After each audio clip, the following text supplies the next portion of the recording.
ആയിട്ടില്ല. ഗവർണർ ആരിഫ് മുഹമ്മദ് ഖാൻ മാധ്യമങ്ങളോട് തത്സമയ സംരക്ഷണത്തിലേക്ക്. Yes. There has been a whole controversy related to this BBC documentary. The government, the union government has blocked it at the same time in Kerala as well as in other places. We are seeing that this is being screened. Your thoughts about this entire controversy? It's not question. It is not question of my thoughts. The issue on which BBC has made a documentary.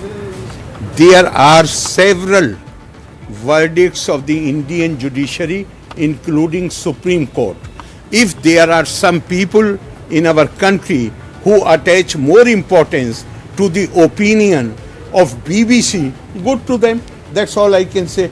And they are only, why this thing is happening only after India has assumed the presidency of G20, and why this kind of thing is coming from a people who had predicted that India will not be able to protect its freedom, its democracy, and India will be broken into pieces. So it's the same mindset.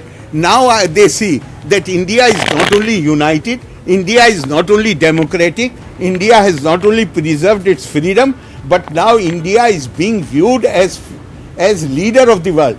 Therefore they are feeling upset. They had predicted that India will fall into pieces. If they are, and I really wonder at this mind of our own people who are trying to attach more importance to opinion. Documentary is only a question of opinion. They are attaching more importance to the opinion of some foreign documentary makers, that to our old colonial masters, then giving importance to the verdict of the judiciary, the highest judiciary in India. I don't think this issue needs to be discussed anymore. It should be treated with the contempt it deserves. On censorship, regarding censorship. I'm ready to stay here as long as you will say. Not too many people at the same time. Yes. Sir, you have mentioned about the importance of discourse in democracy. Importance of discourse in democracy. Don't you think there should be permission to show differences of opinion or different points of view in a democratic country? Different point of views are most welcome, and democracy cannot work without that. But you will have to see you also need to take into consideration the factors where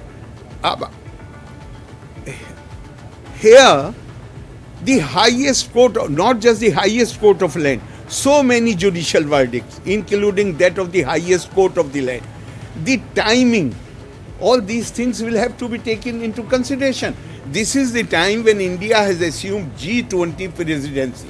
Why this particular time has been chosen to bring out this scurrilous material?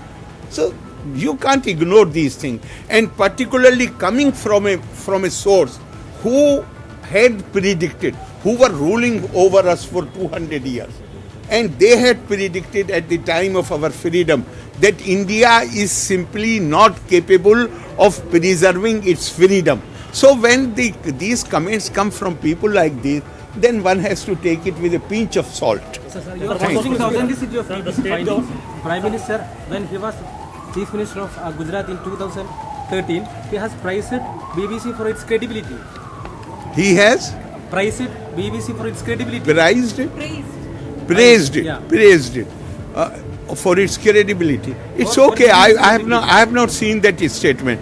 The only thing I can say is that there are people who are really, because all their estimates about India, all their guesswork has gone wrong. They thought that India will break into pieces. They thought that with so much diversity in India, India cannot maintain its unity. Now they see India emerging on the world scene. Not only India emerging on the world scene. How do you feel? Are not there people in Britain who feel deeply hurt that a person of Indian origin is their Prime Minister? Therefore, they want to use every opportunity, rather they want to create opportunities. They want to invent opportunities so that they can lower the esteem of India. Sir, what about state government is planning to set up a search committee to find a vice chancellor for Malayalam? I have already told you. Let me make it clear. I am not here to fight with the state government. Okay, thank you. My job is only to see that the state government, the business of the government is transacted in accordance with the law and constitution. As far as the existing law is concerned, all the points which I raised during last 2 years, they have been vindicated by the Honorable Supreme Court. Have they been or they not been? I am asking you. The points which I raised about the selection committee, the point which I raised about the number of persons on the panel, have they been vindicated by the Supreme Court or not? Will you speak? Have they been vindicated by the Supreme Court or not? You are silent, therefore I am also silent. Sir, regarding the amendment of... No, I am coming to that only. Only after you tell me whether the points which I raised in the issue of Kannur University and other university, whether they have been vindicated by the Supreme Court or not. I am asking. They have been vindicated? They have been vindicated. Now it is for the elected government either to respect the judgment of the Supreme Court, or they have the authority, any elected government has authority to change the law. So if instead of honoring and respecting the verdict of the judiciary, if they want to change the law which made that verdict, but my position has been made clear that the point that I am raising was in accordance with the law as it prevails even today, and it has been confirmed by the Honorable Supreme Court. Now it is for the government to decide whether they want to act according to the judgment of the Supreme Court. They also have another option. The other option is they can change the law, and then new interpretation will be made. So there I am not going to question the authority of the government. Government has that authority to change the law. They have gone for the change of law, but because this law concerns a matter which is in the concurrent list, therefore my understanding is that the state government, without consultation with the central government, cannot bring any law dealing with any subject which finds mention in the concurrent list. I am not challenging their authority. They have every right to change the law, but they will have to follow the procedure, and the procedure is that this must be done with the consultation of the central government. They can change the chancellor. It is up to them. For me, it is not an issue. But because it concerns the concurrent list, therefore I am duty bound to refer the matter for the consideration of the Honorable President.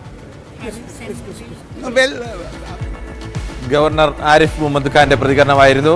കുറച്ചുകൂടി വ്യത്യസ്തമായ ഒരു പ്രതികരണമാണ്. BBC എന്തുകൊണ്ടാണ് ഈ സമയത്ത് ഇങ്ങനെ ഒരു documentary പുറത്തുവിട്ടത് എന്നാണ് അദ്ദേഹത്തിൻ്റെത്. അത് G20യുടെ ആതിഥ്യം ഇന്ത്യ അരുളുകയാണ്.